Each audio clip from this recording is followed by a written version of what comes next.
What is going on? Damn it. Welcome to Front Half Court. I'm Sean Murphy alongside Jeff Ifrady. Jeff, today's a sad video. if you can't tell, it's tough, man, because it's one of those things where, we knew this was coming, right? But if you did not know, confirmed by James Edwards III, originally reported by, the man himself, Shams Charania. Cade Cunningham will miss the rest of the season and will be getting the surgery to repair his shin injury that he suffered earlier in the season. This has been the reported most likely route. This has been the route that, Jeff, that you and I have discussed. We pretty much a couple weeks ago put it in our head that Cade Cunningham was not going to be coming back this season. And now that it is confirmed, Jeff, where do you stand?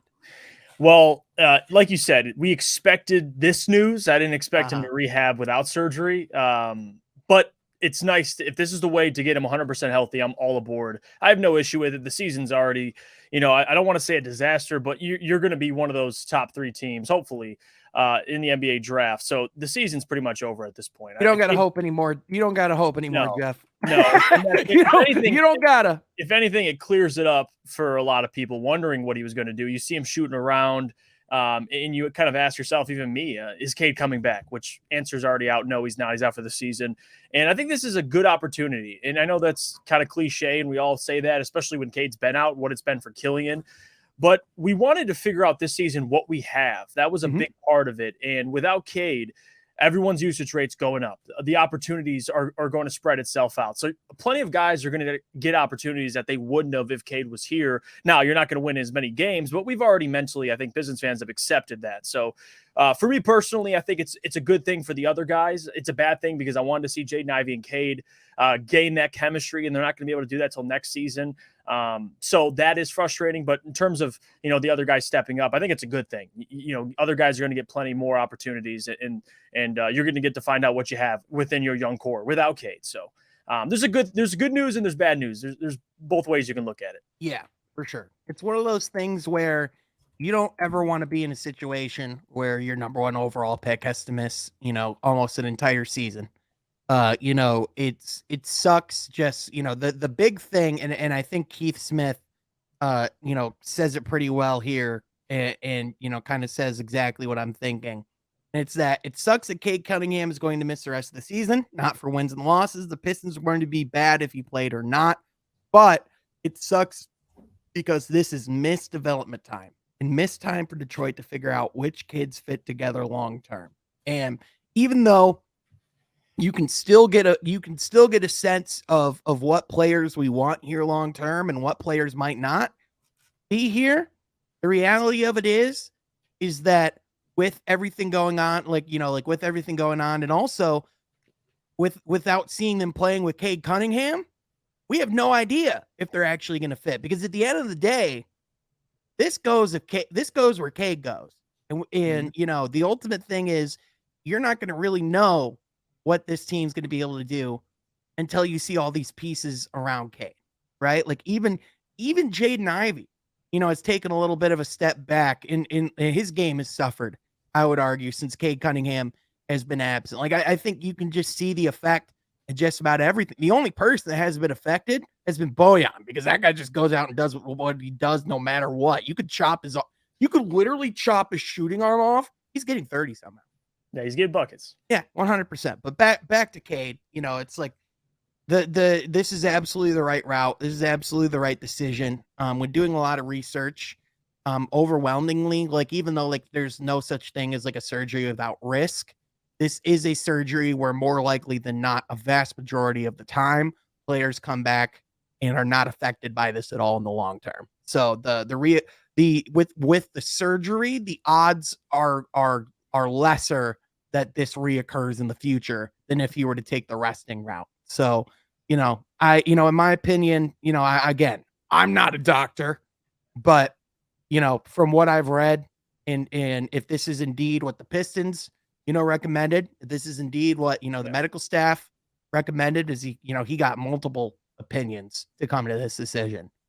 I think this is absolutely just the right move for his health. But just talking about like those implications, just for guys, down the lineup and for the rest of the team. First of all, like you said, that now puts the Pistons, pretty prime, in that position, to be in the lottery. But do you think this changes like how the Pistons approach anything from trades, from transactions, from moves that they make this season? Do you think now that Cade's not in the lineup, do you think maybe they're more apprehensive to Yeah. move guys? Do you think maybe now that Cade's out of the lineup, do you think they're more willing to sell guys? What are your thoughts?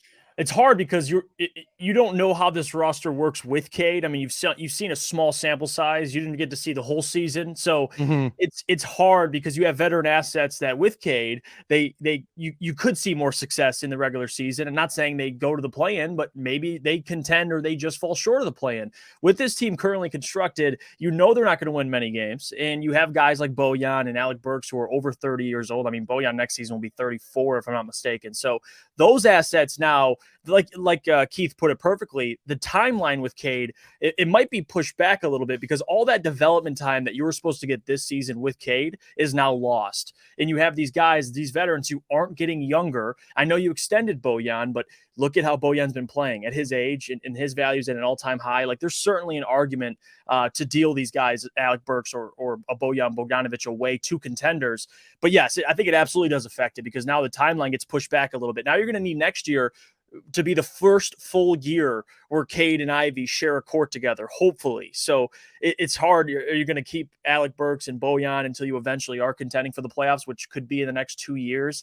It's tough. This year was a big year for these guys to be able to kind of gel together, and the winning was supposed to be learned together with Cade, with their franchise player. Now it's kind of lost. So yes, I think it does affect it. Yeah, in my opinion, I think it affects them in the sense that I personally, thought that Detroit was going to stand pretty packed, for the most part, within trades. I could see this potentially opening up the door for more transactions down the road, but like, I think when you look at, how much, just how much salary cap space Detroit's going to have, next year and how much value Burks and Bojan have both brought, the prospects of bringing them both back and still being able to bring in a lot of other talent as well is something to me that I think can make this team pretty damn deep. And I think, like a lot of people, talk about, the prospects of wanting to trade Bojan or wanting to trade Burks. And we'll talk about this more in the pod because this is actually what the original video idea was going to be for today before, uh, life came at us and sadness reigned over the day. And Sham Charania decided to drop news that would only upset Pistons fans. Damn it! Anyway, The sham bomb.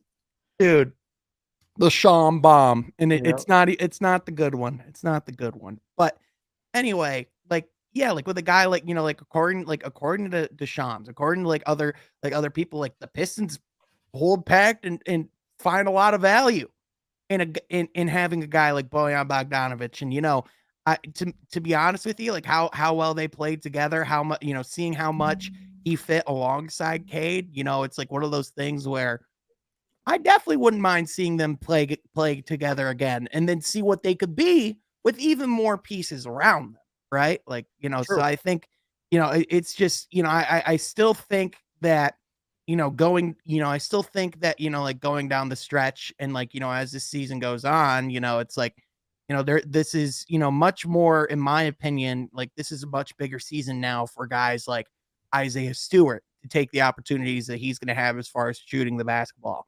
This is going to be like a big year for Jalen Duren to now really have a no consequences rookie year. Like go run, go make mistakes, go bang with the biggest guys in the post. Pause. But like, it's like, like go out and really like what is there to lose? Like I under like it sucks in the sense that you're losing that development with Cade, and that definitely puts them back in that sense. But doesn't it also open up, the room for these guys, to really experiment with their games and see what they can do on the NBA level? Mhm. Yeah, no question. I think the biggest one it benefits personally is Ivy because Ivy was, like I said, and we talked about this previously, is Ivy coming in, his role was you're going to play alongside Detroit's franchise player, Cade Cunningham. Now he's out for the season. Now it's Jaden Ivey's essentially his team in terms of he's the engine that this thing's going to roll with. I mean, yes, they have Bojan, and he's really been the engine that's kept this thing going. But in terms of their franchise player, it's Ivy, essentially, just Ivy. I mean, Killian Hayes is playing well, but a lot of it now with Ivy is responsibilities increase. It's a good test for him. I know he hasn't handled it, especially coming off an injury well. He's been struggling, but I think long-term through the entire season, that's going to help Ivy a ton. I mean, he's going to deal with being the number one focus for opposing defenses night in and night out. I think that's going to benefit him greatly. Now you get Cade back. Some of that pressure alleviates. Things look a lot easier out there on the court. So I think Ivy it's going to affect the most, but you named pretty much everybody that I think it'll affect as well. Yeah, for sure. And I think with Ivy, like, I think we've underestimated, like, just over the last couple of weeks, just like his like Cade's absence and what that's meant for Ivy. Like, I think first of all, like you said, that makes his job inherently harder because the focus is going to turn to a guy like Ivy, just with his dynamic athleticism and everything that he has with his game.